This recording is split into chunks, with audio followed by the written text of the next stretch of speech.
ನಮಸ್ಕಾರ ಬಂಧುಗಳೇ, ನಾನು ನಿಮ್ಮ ಪ್ರೀತಿಯ ನವೀನ್ ಮರಿಗೆ ಮಾತಾಡ್ತಾ ಇದ್ದೀನಿ ಹಾವೇರಿಯಿಂದ. ನಿನ್ನೆ ನಡೆದಿರತಕ್ಕಂಥ ರಾಜಕೀಯ ಬೆಳವಣಿಗೆ ರಾಜ್ಯದ ಸಾಕಷ್ಟು ಜನರಿಗೆ ನೋವನ್ನು ತರಿಸಿದೆ. ಅದರಲ್ಲೂ ವಿಶೇಷವಾಗಿ ಭಾರತೀಯ ಜನತಾ ಪಕ್ಷದ vote bank major vote bank ಆಗಿರ್ತಕ್ಕಂಥ ವೀರಶೈವ ಲಿಂಗಾಯತ ಸಮುದಾಯಕ್ಕೆ ತುಂಬ ಬೇಸರವನ್ನುಂಟು ಮಾಡಿದೆ. ರಾಜ್ಯದ ಒಬ್ಬ ಧೀಮಂತ ನಾಯಕ ತನ್ನ ರಾಜಕೀಯ ಬದುಕಿನ 50 ವರ್ಷಗಳನ್ನು ಸಮಾಜ ಸೇವೆಗಾಗಿಯೇ ಮುಡುಪಾಗಿಟ್ಟಂಥ ಪಕ್ಷವನ್ನು, ಭಾರತೀಯ ಜನತಾ ಪಕ್ಷವನ್ನು ಜೀರೋದಿಂದ ಇವತ್ತು ಹೀರೋವರೆಗೂ ಮಾಡಿ ಸ್ವತಃ ಕರ್ನಾಟಕ ರಾಜ್ಯದ ಭಾರತೀಯ ಜನತಾ ಪಕ್ಷದ ಭೀಷ್ಮ BS ಯಡಿಯೂರಪ್ಪನವರು ಅಧಿಕಾರದಲ್ಲಿ ಇದ್ದಾಗಲೇ ರಾಜೀನಾಮೆಯನ್ನು ನೀಡಿದ್ದು ಸಾಕಷ್ಟು ಬೇಸರವನ್ನುಂಟು, ನೋವುಂಟು ಮಾಡಿದೆ ಸಾಕಷ್ಟು ಪ್ರಜ್ಞಾವಂತ ನಾಗರಿಕ ಸಮುದಾಯಕ್ಕೆ. ವಿಶೇಷವಾಗಿ ದಯವಿಟ್ಟು ಇದು ಯಾರ್ಯಾರು ಯಾವ್ಯಾವ ರೀತಿಯಲ್ಲಿ ಏನೇನು ಯಾವ ರೀತಿಯಾಗಿ ಯೋಚನೆ ಮಾಡ್ತಾ ಇದ್ದಾರೋ ನಮಗೆ ಗೊತ್ತಿಲ್ಲ. ಆದರೆ ಒಟ್ಟಿನಲ್ಲಿ ಒಂದಂತೂ ಸ್ಪಷ್ಟವಾಗಿರ್ತಕ್ಕಂಥ ಸಂದೇಶ ರವಾನೆ ಆಯಿತು.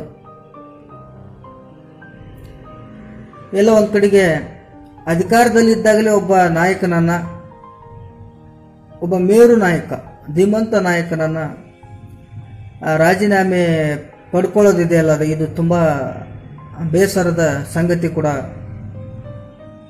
ಆಗಬಹುದು. ಹಾಗೆ ಮುಂದಿನ ದಿನಮಾನಗಳಲ್ಲಿ ಭಾರತೀಯ ಜನತಾ ಪಕ್ಷಕ್ಕೆ ಹಿನ್ನಡೆ ಕೂಡ ಆಗಬಹುದು, ಹೇಳೋಕ್ಕಾಗಲ್ಲ.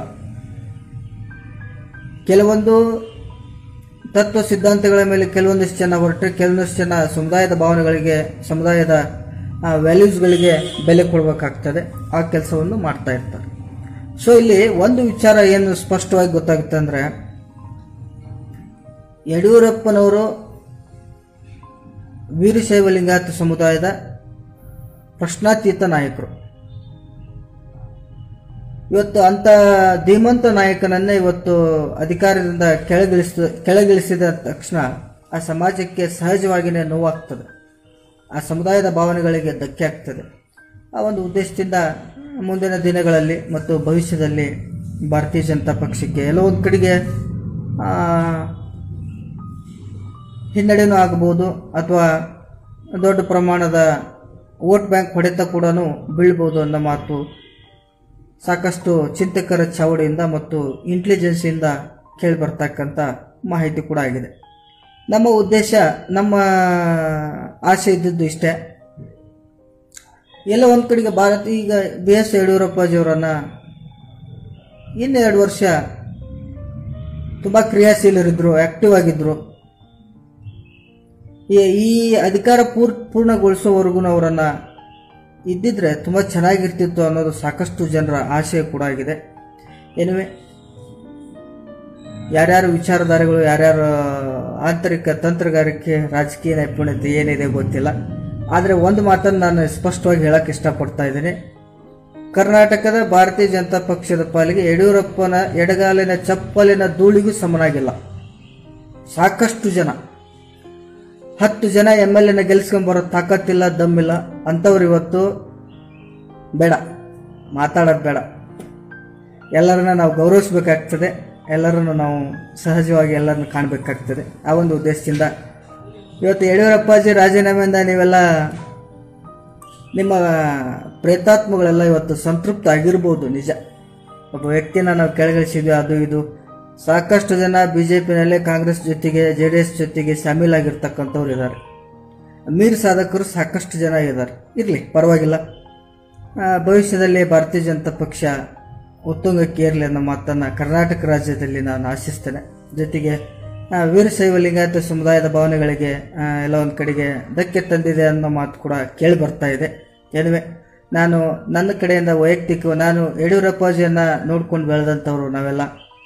ಇವತ್ತು ನಾವು ಹಳ್ಳಿಯಿಂದ ಹಿಡಿದು ಜಿಲ್ಲಾ ಮಟ್ಟದವರೆಗೂ ರಾಜಕಾರಣದಲ್ಲಿ, ಪಕ್ಷದಲ್ಲಿ ಒಂದಿಲ್ಲೊಂದು ಹುದ್ದೆ ನಿಭಾಯಿಸ್ತಾ ಇವತ್ತು ನಾನು 4 ಜನರಿಗೆ ಗುರುತಿಸ್ಕೊಂಡಿದ್ದು ಅದಕ್ಕೆ ಯಡಿಯೂರಪ್ಪಾಜಿನೇ ಮೂಲ ಕಾರಣ, ಅವರ ಕ್ರಿಯಾಶೀಲತೆಯೇ ಮೂಲ ಕಾರಣ.